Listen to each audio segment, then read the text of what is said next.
everyone, welcome to my YouTube channel. I'm Dipali Mangla. Today I'm gonna discuss about laws of chemical combinations. आज हम chemical combinations के laws के बारे में पढ़ेंगे. The combination of elements to form compound is governed by the following 5 basic laws. जो element को combine करके जो हमारा compound बनता है इसको कुछ 5 लॉ गवर्न करते हैं, उनके बारे में देखेंगे. Law of conservation of mass. The first one is law of conservation of mass. This law was put forth by Antoine Lavoisier in 1789. जो लॉ है ये एंटोनी लावॉइजर ने दिया था 1789 में. ही performed careful experimental studies for combustion reactions. इन्होंने combustion reactions की एक्सपेरिमेंटल स्टडीज़ की and reach to the conclusion, और एक निष्कर्ष पर पहुँचे, that in all physical and chemical changes there is no net change in mass during the process. जितने भी फिजिकल एंड केमिकल चेंजेस होते हैं उनके दौरान कोई भी चेंज नहीं होता है मास में. Hence he reach to the conclusion that matter can neither be create nor be destroy. ये किस कंक्लूजन पे पहुंचे कि जो मैटर है कैन नाइदर बी क्रिएटेड, ना हम उसे क्रिएट कर सकते हैं ना हम उसे डिस्ट्रॉय कर सकते हैं. This is called law of conservation of मास. इसको क्या कहा गया? Law of conservation of mass. That mean mass can not be created nor be destroy in a chemical reaction.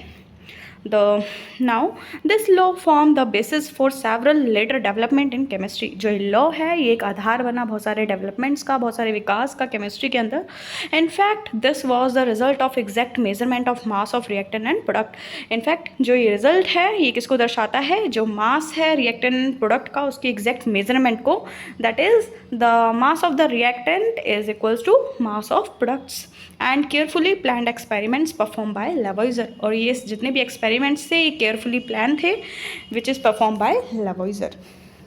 Now the second one, law of definite proportion. अब हम second law के बारे में देखेंगे. This law was given by a French chemist Joseph Proust. जो ये law है ये एक फ्रेंच केमिस्ट ने दिया था. The name is Joseph Proust.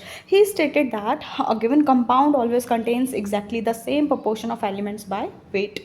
इन्होंने एक स्टेटमेंट दिया कि जो भी दिया हुआ कंपाउंड है उसके अंदर हमेशा सेम प्रोपोर्शन रहेगा एलिमेंट्स का, एलिमेंट्स बाय वेट, एलिमेंट्स के वेट का. Proust work with 2 samples of cupric carbonate. इन्होंने 2 सैम्पल के ऊपर काम किया क्यूप्रिक कार्बोनेट के. One of which was natural origin and the other was synthetic. जिसमें से एक नेचुरल था and the other was synthetic था. ही फाउंड दैट, उन्होंने ये पाया, कंपोजिशन ऑफ एलिमेंट्स, जो कंपोजिशन है एलिमेंट का जो प्रेजेंट है वो दोनों ही सैम्पल्स के लिए सेम है. Was same for both the samples as shown below. जैसा कि तुम देख सकते हो, देखिए 2 हमने सैंपल लिए, natural sample and synthetic sample. जो नेचुरल सैंपल है उसमें तुम परसेंटेज ऑफ कॉपर देख सकते हो 51.35, percentage of carbon 9.74, percentage of oxygen 38.91.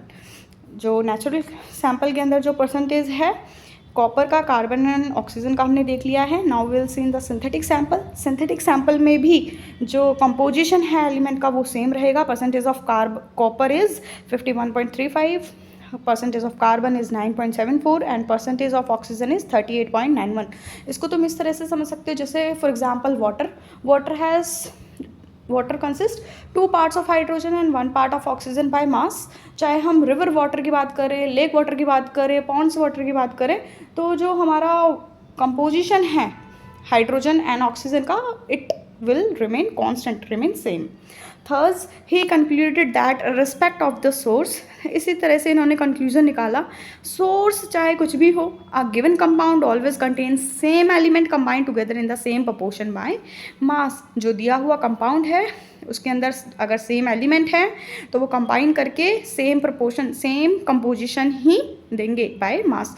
The validity of this law has been confirm by various experiment. इस लॉ की वैलिडिटी को बहुत सारे एक्सपेरिमेंट के थ्रू कंफर्म किया गया. It is sometime also refer to as law of definite composition. और इसको कैसे भी बोल सकते हैं हम, लॉ ऑफ डेफिनेट कंपोजिशंस और law of constant composition. This is all about law of conservation of mass and law of definite proportion. Okay everyone, please like, share, subscribe. Thanks for watching. Happy learning.